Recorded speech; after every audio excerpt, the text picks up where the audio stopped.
Le taux de vaccination se situe autour de 30%. Et je crois que ce qui est encore très faible par rapport à la norme internationale, qui nous impose donc 80% de taux. C'est ça la norme internationale. Mais c'est un grand progrès qui a été fait, comme je le dis. Nous étions, il y a quelques années, à un taux pour la santé animale de 150 millions.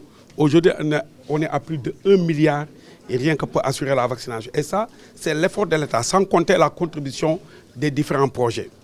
Nous venons de vous le dire. Par exemple, dans le cadre du PROPS, le volet PROPS Sénégal, nous allons acquérir un lyophilisateur.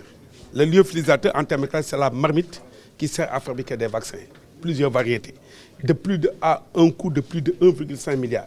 Et je dis c'est un dossier qui a été même véritablement formulée par son excellence, monsieur le président de la Banque mondiale. Ce qui fait que je crois que dans les prochains mois, ce lyophilisateur va être installé au niveau du labo, ce qui va nous permettre de mieux produire et de ne plus connaître les ruptures de vaccins qui étaient à l'origine un peu des retards dans les vaccinations et du faible taux. Donc ça va améliorer. Ce que nous disons, ça veut dire que ces animaux également appartiennent aux éleveurs. Et qu'il faudrait que l'ensemble de ces éleveurs puissent, au moment de la vaccination, présenter leurs animaux pour que ces animaux soient protégés. Et même en fait une exigence, c'est un droit. Parce que j'appelle au Sénégal, ces vaccinations sont... Il y a des textes qui les rendent obligatoires. Mais c'est très difficile de rendre obligatoire une vaccination. Mais dans le temps, ça se faisait. Mais c'est un peu...